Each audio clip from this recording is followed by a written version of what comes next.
సముద్రాలను దాటి గాలి దిశలను చదువుకుంటూ యూరప్ నుంచి వచ్చిన పడవలు భారతదేశాన్ని చేరుకున్నాయి. వారి లక్ష్యం ఒక్కటే, సంపద. మొదట వాణిజ్యం, తర్వాత ఆధిపత్యం, చివరకు పాలన. 19వ శతాబ్దానికి బ్రిటిష్ పాలన భారతదేశాన్ని తమ సామ్రాజ్యంలో అత్యంత విలువైన రత్నంగా మార్చింది. కానీ ఈ నేల కథ అక్కడ మొదలు కాదు. భారతదేశ చరిత్ర వేల సంవత్సరాల కిందటే ప్రారంభమైంది. ఈ నేలపై మొదట జీవించినవారు ఆదివాసులు. వారు అడవుల్లో, కొండల్లో జీవిస్తూ ప్రకృతితో సమానంగా ఉండేవారు. వేట, సేకరణ, చిన్నస్థాయి వ్యవసాయం ఇవే వారి జీవన విధానం. వారు రాతల్లో పెద్దగా ఏమీ వదల్లేదు, కానీ వారి సంప్రదాయాలు, పాటలు, కథలు ఇప్పటికీ వారి వారసుల్లో జీవిస్తూనే ఉన్నాయి.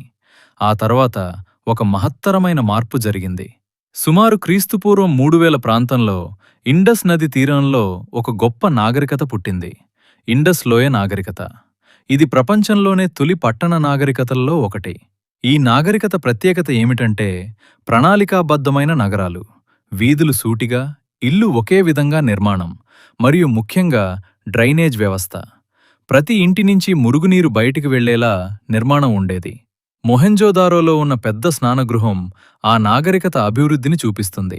వాణిజ్యం కూడా చాలా అభివృద్ధి చెందింది. మెసొపొటేమియా వంటి ప్రాంతాలతో కూడా వ్యాపారం చేసినట్లు ఆధారాలున్నాయి. ముద్రలు, సీల్స్ వాడటం ద్వారా వారి వ్యాపార వ్యవస్థ సుస్థిరంగా ఉండేది. కానీ ఈ నాగరికతలో ఒక పెద్ద రహస్యం ఉంది, వారి లిపి. ఇప్పటికీ ఎవ్వరూ దాన్ని పూర్తిగా అర్థం చేసుకోలేకపోయారు.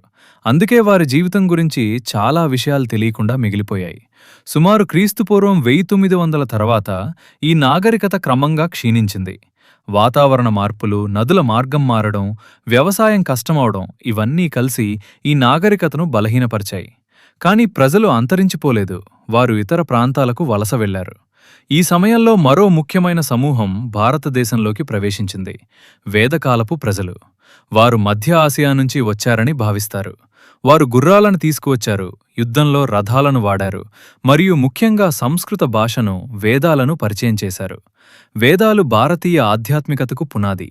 ఋగ్వేదం, యజుర్వేదం, సామవేదం, అథర్వవేదం ఇవి కేవలం మత గ్రంథాలు కాదు, జీవన విధానం, ఆలోచనలను ప్రతిబింబించే గ్రంథాలు.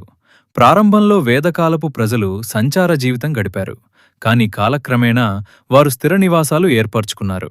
వ్యవసాయం అభివృద్ధి చెందింది, గ్రామాలు ఏర్పడ్డాయి. ఇది సమాజ నిర్మాణంలో ఒక పెద్ద మార్పుకు దారితీసింది. వర్ణ వ్యవస్థ. బ్రాహ్మణులు జ్ఞానం, పూజలు; క్షత్రియులు యుద్ధం, పాలన; వైశ్యులు వ్యాపారం, వ్యవసాయం; శూద్రులు సేవలు. ఈ వ్యవస్థ కాలక్రమంలో మరింత గట్టిగా మారింది. ఇక సుమారు క్రీస్తుపూర్వం 600 ప్రాంతంలో భారతదేశంలో మరో పెద్ద మార్పు జరిగింది. పట్టణాలు మళ్లీ పుట్టాయి. జనపదాలు, మహాజనపదాలు అనే రాజ్యాలు ఏర్పడ్డాయి. వీటిలో మగధ అత్యంత శక్తివంతంగా ఎదిగింది. ఈ కాలం ఒక ఆలోచనల విప్లవం కూడా. మహావీరులు జైనమతాన్ని ప్రాచుర్యం చేశాడు. ఆయన అహింసను అత్యంత ముఖ్యంగా భావించాడు. హింస చేయకూడదు, నిజం చెప్పాలి, ఆశలను తగ్గించాలి. ఇవే ఆయన బోధనలు. అదే సమయంలో గౌతమ బుద్ధుడు ప్రపంచానికి కొత్త మార్గాన్ని చూపించాడు. జీవితంలో బాధ తప్పదని, కాని ఆ బాధకు కారణముంది, దాన్ని తొలగించవచ్చు అని చెప్పాడు. అష్టాంగ మార్గం ద్వారా మనిషి విముక్తి పొందవచ్చు అని వివరించాడు. ఈ ఆలోచనలు భారతదేశం నుండి బయటికి వెళ్లి ప్రపంచాన్ని ప్రభావితం చేశాయి. ఇదే సమయంలో మగధలో రాజ్యాలు బలపడుతున్నాయి. బింబిసారుడు, అజాతశత్రు వంటి రాజులు తమ రాజ్యాన్ని విస్తరించారు. అప్పుడే ఒక విదేశీ విజేత అలెగ్జాండర్ భారతదేశం వైపు వచ్చాడు. అతను పంజాబ్ వరకు వచ్చి పోరాడాడు. కాని అతని సైన్యం అలసిపోయి తిరిగి వెళ్ళింది.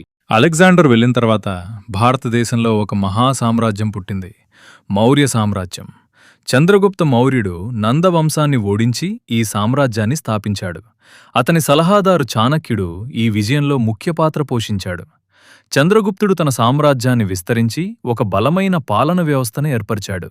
అతని రాజధాని పాటలిపుత్రం ఒక గొప్ప నగరంగా మారింది. భారతదేశ చరిత్ర కేవలం రాజ్యాల, యుద్ధాల కథ కాదు. ఇది ఒక నిరంతర ప్రయాణం. ప్రకృతితో జీవించిన ఆదివాసుల నుంచి, ప్రణాళికాబద్ధ నగరాలు నిర్మించిన ఇండస్ ప్రజల వరకు, ఆధ్యాత్మికతను ప్రపంచానికి అందించిన ఋషుల నుంచి, మహాసామ్రాజ్యాలను నిర్మించిన రాజుల వరకు, భారతదేశం ఎప్పటికీ మారుతూ, ఎదుగుతూ, నిలిచిపోయే కథ కాదు. ఇది ఇంకా కొనసాగుతూనే ఉన్న కథ.